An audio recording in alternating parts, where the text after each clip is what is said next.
North Carolina's House Bill 2 has taken a lot of heat. One main point of attack, the potential negative economic impact as businesses speak out against the law.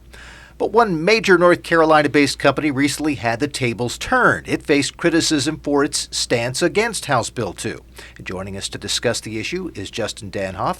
He is general counsel for the National Center for Public Policy Research.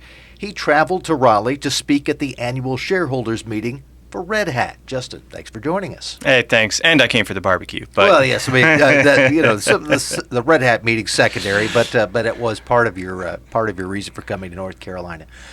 Why did you speak at the shareholders meeting of Red Hat? Sure. So House Bill 2 has created a kind of national attention that I think has been very, very misfocused. The focus is on, they call it the bathroom bill. What's going on in bathrooms across North Carolina seems to be every headline about the law. But what's happened since is the federal government has stepped in and filed a suit against North Carolina. And this is where corporations actually got involved. There are 68 major corporations that signed on to a brief that supports the federal government's position in this case. And that's where I think it's very dangerous, and that's why I came to talk to Red Hat today. So without getting too far into the legal jargon and the legal weeds on this issue, what happened was the federal government is essentially, through the Department of Justice, trying to rewrite federal law to say that the 1964 Civil Rights Act, even though it's not in the language, clearly includes protections for transgender Americans. They are now a protected class in the eyes of the Department of Justice.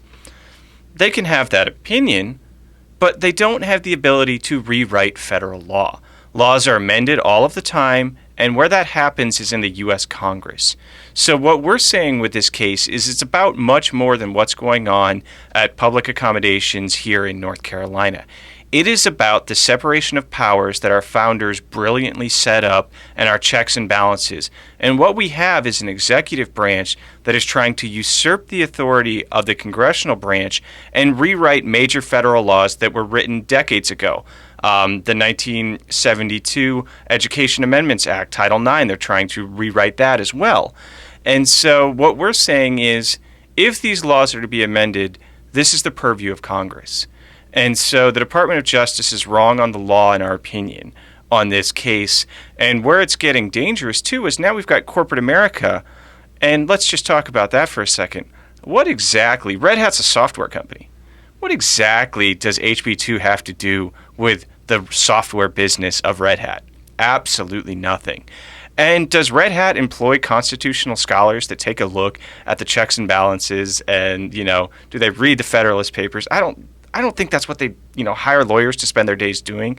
So I asked them, essentially, what is your legal position here? Do you actually agree with the Department of Justice? Because I think a lot of these corporations may have been duped into supporting the Department of Justice's position based on what's in the headlines, but not what the law is about.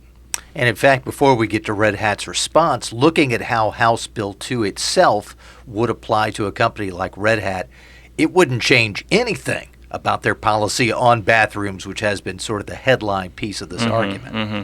That's exactly right. And so, that's part of why I went to the meeting today is I think that there's a big disservice going on in the public, and these corporations are now part of that disservice by, misidentifying what this case is really all about. And so I ask, essentially, what's your position? Do you believe the Department of Justice has the authority, the executive branch has the authority to take over what Congress's job is and rewrite the law? And they did claim that they think the DOJ is legally justified in everything that they're doing. And they, of course, their default is always, well, discrimination. We support diversity and we're against discrimination, as if there's people who are pro-discrimination. And that's not what this is about. I'm here in North Carolina. I was just at the airport over, the Raleigh-Durham airport. Where is all this discrimination? If you read the brief that these 68 corporations signed, you would think that transgender people are being tied to trees here in North Carolina and flogged. Where is this so-called discrimination? If it's such a huge problem, why isn't it happening? Because, again, it's a canard. They want this to be the headline, while on the backside, the federal government comes in and the executive branch increases its power relative to the congressional branch. And we're just trying to set the scales back to where they're supposed to be. We are chatting with Justin Danhof. He is General Counsel for the National Center for Public Policy Research, visiting North Carolina and meeting with the shareholders of Red Hat. You alluded to the response. It sounds as if the folks at Red Hat hadn't taken a look at the issue in the way that you presented it to them as an issue of separation of powers and the proper role of government, and not the headlines that we're hearing about discrimination and anti-LGBT.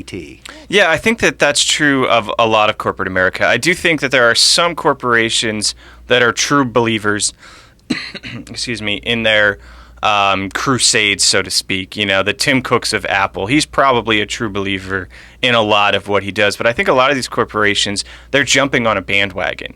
And here's the other point to this. Where's the leadership? You're just jumping on a bandwagon and following a headline. You're not leading on any issues. Don't, preen and show some sort of, moral superiority over, other folks with this issue, which is what a lot of these corporate leaders think. They think they're just going to get a big headline and, the New York Times and the Washington Post and MSNBC are going to pat them on the back and say, look, corporate America is standing up for the right thing to do. That's part of why at the Free Enterprise Project, I go around the country. I come to places like North Carolina, and I put a cost of doing business. I turn the tables, as you said in your intro, of these companies who think that, no one's ever going to speak out against what we're doing. The media headlines are all in line with us. So a lot of companies also do it because they think they're going to get a PR score. Well, I'm here to settle that balance, too. Now, obviously, you did not get at this shareholders meeting someone coming up and saying, oh, you're right, we're going to change our policy. What is your expectation about what happens either with today's event or with the other meetings that you have with corporate boards in relation to HB2 and other things that interest you at the National Center? Sure. So there's lots of different ways to have impact, right? And I think one way is to change the public narrative about what's going on with this case. You and I discussed earlier that I've already talked with Pepsi, who they immediately came out against HB2. Well, I went down, I talked with Indra Nooy, the CEO of Pepsi. We had a good discussion back and forth. She defended her position, but when it came to sign this legal brief, I noticed Pepsi's name was missing. So you can have impact in lots of different ways here, and I think the first impact is to change the narrative. Did I expect Red Hat today to recant and call up the judge and say, take our name off the brief? No. But maybe 6, 7, 8 companies down the line, the 8th company will say, enough. You're right. We didn't look at this. We don't want to be involved in this. It's not part of our business. And once you put a cost of doing business, that's where corporations, they have a legal responsibility to their stakeholders. They have a legal responsibility, a fiduciary duty to their shareholders. And if this becomes such a distraction, then maybe we can put such a cost of doing business that 1 or 2 of these corporations might peel away and we can have a domino effect. So part of the goal is to change the narrative, which, me and you talking today is helping do that, and spreading the word about what this case is really about. Because I think that once folks realize, wait a minute, a future president, that I may completely disagree with could use this case to rewrite laws that I like, yes, they can. That's the whole point, is this is, growing the executive branch at the expense of the congressional branch. And guess what? Every 4 years we vote and change the executive branch, sometimes every 8. Well, it's not always going to be someone that you agree with changing the laws. That's why it's important to hold the balance as the founders saw it.